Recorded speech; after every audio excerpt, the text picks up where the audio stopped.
গোলাঘাটত শ্ৰী শ্ৰী জগন্নাথ ৰথযাত্ৰা আজি আৰম্ভ হৈছে সম্পূৰ্ণ ৰীতি নীতি পৰম্পৰাৰ মাজেৰে। আৰু আজি এই জগন্নাথ ৰথযাত্ৰা ইতিমধ্যে শুভ উদ্বোধন হৈ আমি ইতিমধ্যে এই ৰথযাত্ৰা শুভাৰম্ভ কৰিছোঁ। আমাৰ লগত ঢেকিয়াল মাহাৱৰ সত্ৰৰ সত্ৰাধিকাৰ শ্ৰী শ্ৰী গণেশ গোস্বামী ডাঙৰীয়া, তেখেতে ইতিমধ্যে আমাৰ এই ৰথযাত্ৰা আজি শুভ উদ্বোধন কৰিলে।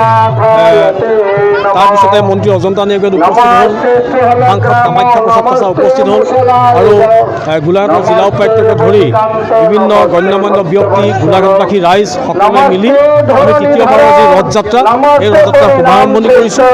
আজি 27 জুন, 5 জুলাই পুনৰ আমি এই পথেৰে উভতনি যাত্ৰা আৰম্ভ কৰিম আৰু 8টা দিন আজিৰে পৰা 9টা দিন সম্পূৰ্ণ দেওগাঁও সুভাষ কলনী ইতিমধ্যে জগন্নাথৰ পূজা অৰ্চনা কৰি আমি সকলোকে সুভাষ কলনীৰ সেই জগন্নাথৰ পূজা অৰ্চনালৈ আমি নিমন্ত্ৰণ জনাইছোঁ।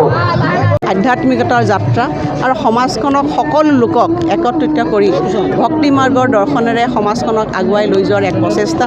পুৰীত এই ৰথযাত্ৰা হয়, আজি অসমতো এই ৰথযাত্ৰা হৈছে, গোলাঘাটত তৃতীয়বাৰৰ বাবে ৰথযাত্ৰা অনুষ্ঠিত হৈছে আৰু হাজাৰ হাজাৰ লোকে এই যাত্ৰাত অংশগ্ৰহণ কৰিছে। তাৰ উদ্দেশ্য এটাই যে আমাৰ পুৰণা শক্তিশালী যি আমাৰ আধ্যাত্মিকতা, ভাৰতবৰ্ষৰ যি আমাৰ সনাতনী ধৰ্ম সংস্কৃতি, তাক একত্ৰিত, সমাজখনক একত্ৰিত কৰি সেই সংস্কৃতিক আমি আগবঢ়াই লৈ যোৱা আৰু মানুহৰ মাজত আচলতে বিশ্বাসৰ ভাৱ, আস্থাৰ ভাৱ জগাই তোলা, এয়াই হৈছে ৰথযাত্ৰাৰ উদ্দেশ্য। মই সকলোকে শুভকামনা জ্ঞাপন কৰিছোঁ, যাতে এই যাত্ৰাই আমাৰ আধ্যাত্মিকতাৰ সমাজখনক অধিক শক্তিশালী কৰি সমাজখনক একত্ৰিত কৰি থাকে, তাকে কামনা কৰিছোঁ। জগন্নাথ প্ৰভু জনসাধাৰণৰ প্ৰভু বুলি চবে জানে। জগন্নাথ প্ৰভু নিজৰ ভাতৃ আৰু ভগ্নীৰ সৈতে মাহীৰ ঘৰৰ পৰা আজি নিজৰ স্থানলৈ গৈছে। এইটো এটা শুভ দিন। লাখ লাখ জনতাই, কোটি জনতাই ইয়াৰ লগত জড়িত হৈছে। মই সকলোৱে কৃপা কামনা কৰিছোঁ।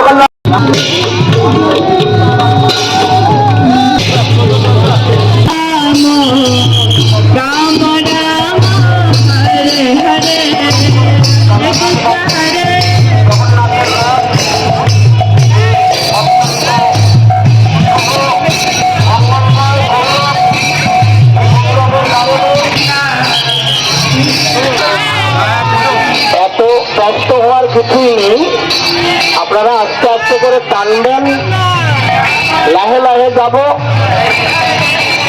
তো লাহে লাহে গলে ভাল হব। আর দুজন পরিচালনা করেছে একটু অস্থির না হব, ঠিক হয়ে যাব, একো না হয়, এত ব্যস্ত হওয়ার কোনো কারণ নেই।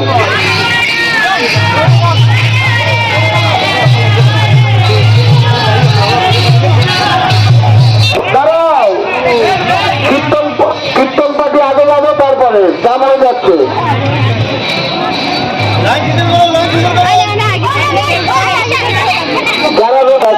জনম সর্বাত্মস্মাপনম পরম বিজয়তে শ্রীকৃষ্ণ সংকীর্তনম নাম নামকারী বহুধা